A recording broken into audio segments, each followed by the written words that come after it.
My dear friends, आप सभी का फिर से स्वागत है। स्टूडेंट्स, आप लोगों का ये कोड आप देख सकते हो। ये कोड है आपका BHDC134। स्टूडेंट्स, आप लोगों को एग्जाम देना है, ठीक है। एग्जाम को देखते हुए मैंने आप लोगों के लिए मोस्ट इंपोर्टेंट क्वेश्चन लाया है। बस इतना करके चले जाना है और एग्जाम दे देना है। बस इतना करके जाना, एग्जाम अच्छा से देना है और एक भी मतलब क्वेश्चन सही से मतलब होगा नहीं कि आप फंसोगे नहीं। आप सभी क्वेश्चन सही से करके जाओगे, कुछ भी नहीं पढ़ो पूरा साल में, कुछ भी कोई दिक्कत नहीं है, अच्छे से करके आओगे बेझिझक। सो पूरा क्वेश्चन को सही से देखना है, कौन सा मोस्ट इम्पोर्टेंट क्वेश्चन है देखना है। तो ये जो क्वेश्चन पेपर में थोड़ा पहले समझाता हूँ, पहले क्वेश्चन पेपर समझाता हूँ, फिर आपको दिखाऊंगा आपका मोस्ट इम्पोर्टेंट क्वेश्चन क्या है, मैंने लिख के रखा है। तो ये क्वेश्चन पेपर है आपका स्टूडेंट्स जून 2024 का, यानी प्रीवियस ईयर क्वेश्चन पेपर है ना। और आपका जो टाइटल है यानी कि कोर्ट का हिंदी गद्य साहित्य, यही आपका टाइटल है। और 3 घंटे का आपका एग्जाम होता है, अधिकतम मार्क्स आपका 100 है, ये सभी आप लोगों को पता है ना। चलिए आगे बढ़ते हैं। यहाँ पे लिखा हुआ है कि प्रथम प्रश्न अनिवार्य है, शेष में से किन्हीं 4 प्रश्नों को उत्तर देना है। पहला जो प्रश्न है वो करना ही करना है, और पहला प्रश्न करने के बाद भी आपको 4 प्रश्न मतलब देना है, किन्हीं 4 प्रश्न, यानी पूरा जितने भी क्वेश्चन पेपर में क्वेश्चन है ना, उनसे 4 प्रश्न को करना ही है आपको। ये बहुत ही अनिवार्य है, ये देख लिया।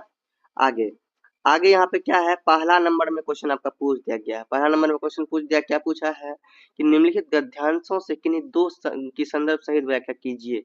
तो आपको यहाँ पे देख रहे हैं ये क्या मिल रहा है, गद्यांश मिल रहा है ना, ये दो एक है ना, ये सब गद्यांश मिल रहा है ना, ये मिला ना। तो इनको पढ़ना है और इन्हीं के बारे में समझा देना है, पढ़ना है और इन्हीं के बारे में समझा देना है, कुछ भी दिक्कत नहीं है। 18 मार्क्स का आपको एक क्वेश्चन अगर आप समझाते हैं, आपको टोटल कितने मिलेंगे, 18 मिलेंगे। 2 अगर समझाते हैं 36 मिलेगा। तो यहाँ पे 2 समझाने के लिए कह रहा है, तो 2 गुना 18 और 36 भी दिया हुआ है ना। तो 2 अगर आप करके दिखाएंगे तो 36 नंबर आपको मिल जाएगा। करना कुछ भी नहीं है, बस इससे सही से पढ़ना है। क नंबर जैसे यहाँ पे है, इसे सही से एकदम अच्छा से पढ़ लीजिए पूरा, है ना, अच्छा से पढ़िए और इसके बारे में बता दीजिए। तो इसमें से 4 है ना, क ख ग और घ 4 दिया हुआ है, चारों में से सिर्फ 2, जो 4 में से जो अच्छा लगे 2 को चुन के उसके बारे में अच्छा समझा देना है, कहानी खत्म। और 36 नंबर बोलिए तो कि आपके हाथ में है कि नहीं है, 36 नंबर बोलिए, ऐसे हो गया बिना कुछ किए, हलवा है। सो आपने 36 नंबर तो इजी से हासिल किया है ना, प्राप्त किया। अब देखिए आगे, अब आपका आता है यहाँ पे क्वेश्चन नंबर 2 से। तो क्वेश्चन नंबर 2, एक नंबर का क्वेश्चन आपने कर लिया। एक नंबर का क्वेश्चन आप तक जैसे यहाँ पे जो किया है, ये एक नंबर का क्वेश्चन आपने कर लिया, ठीक है। यहाँ से स्टार्ट किया, ये एक नंबर का क्वेश्चन किया, 2 क्वेश्चन आपने कर लिया। पहला क्वेश्चन करना ही अनिवार्य, पूरा 100% अनिवार्य, नहीं ये करोगे तो बहुत दिक्कत है ना, तो अनिवार्य है। तो आपने फर्स्ट नंबर क्वेश्चन कर लिया, एक क्वेश्चन हो गया। उसके बाद आगे देखिए, आगे चलिएगा। तो यहाँ पे एक क्वेश्चन, यहाँ पे एक क्वेश्चन हो गया, एक क्वेश्चन यहाँ पे 2, है ना। तो यहाँ से देखिए आप कितना क्वेश्चन आपका बच रहा है। देखिए 1 क्वेश्चन, 2 क्वेश्चन, है ना, 3 question, 4 question, 4 question, 5 question, 6 question, 7 question, ठीक है।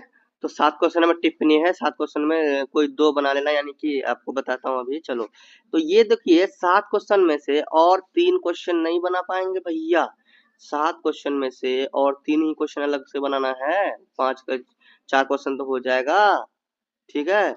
अब बताओ, कहने का मतलब टोटल 4 ही क्वेश्चन यहाँ पर कहा है ना बनाने के लिए, शुरू में ही, शुरू में सबसे पहला नंबर में, है ना। शेष में से किन्हीं 4 क्वेश्चन करना है, सिर्फ 4 ही क्वेश्चन तो करना है भाई, कहानी खत्म करो, है ना। आपका पूरा मार्क्स मिल जाएगा आपको, समझ में आ रहा है, कोई दिक्कत नहीं।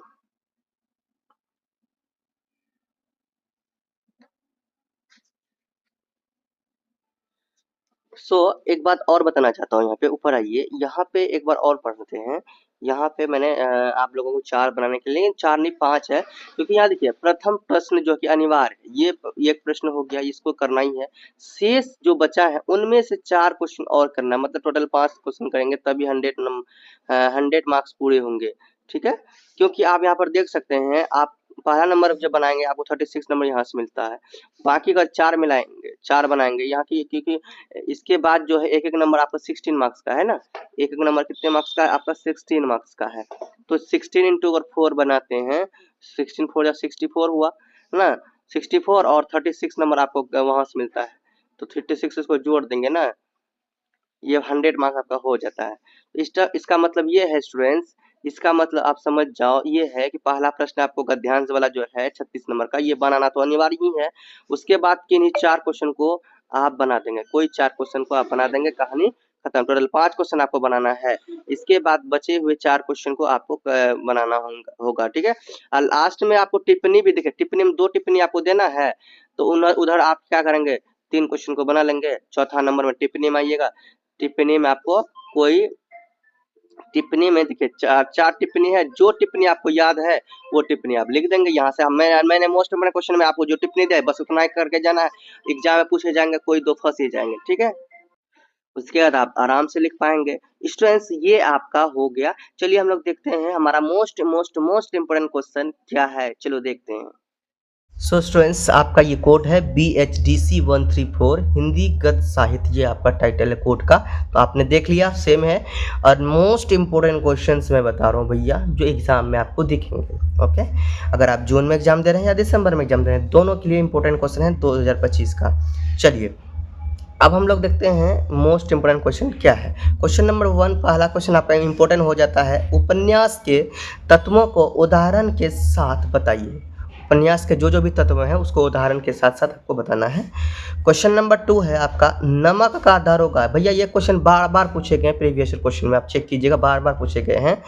तो नमक का दारोगा कहानी के संरचना शिल्प पर प्रकाश डालिए, तो इनके बारे में आपको बताना है, प्रकाश डालिए मतलब इनके बारे में बताइए, ठीक है।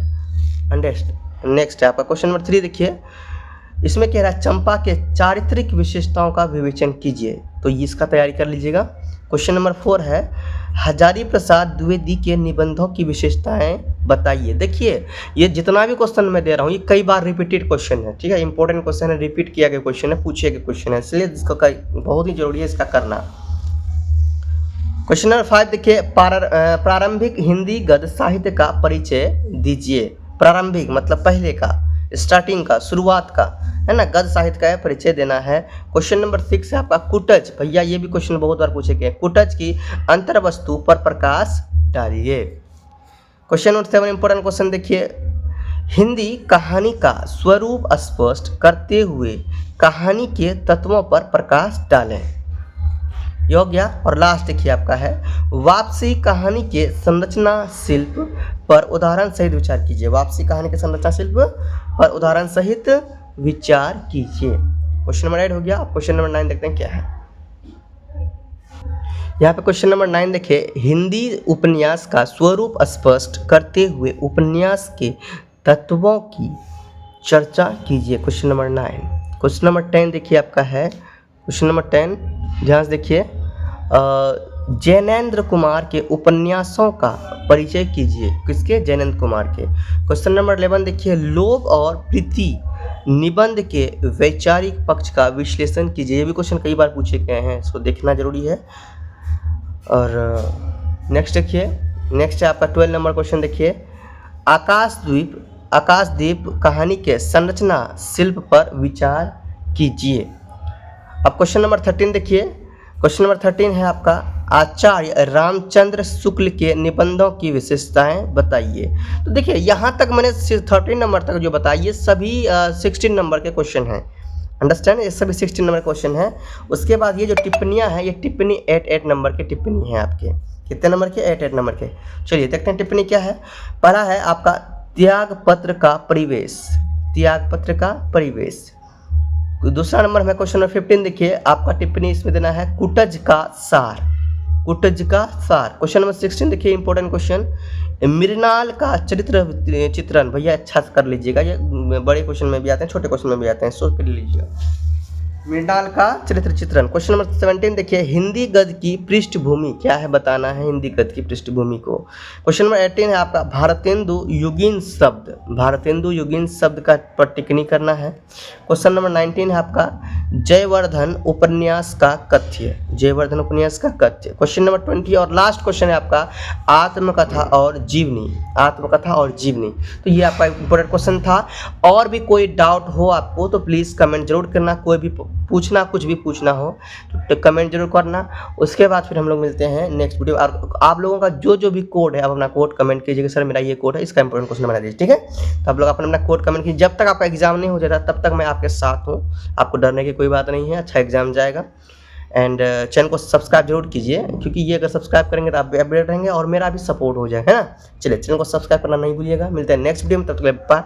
जाने से पहले बोलिए आप प्रेम से रहो, प्रेम से पढ़ो, प्रेम से बोलो। Yeah.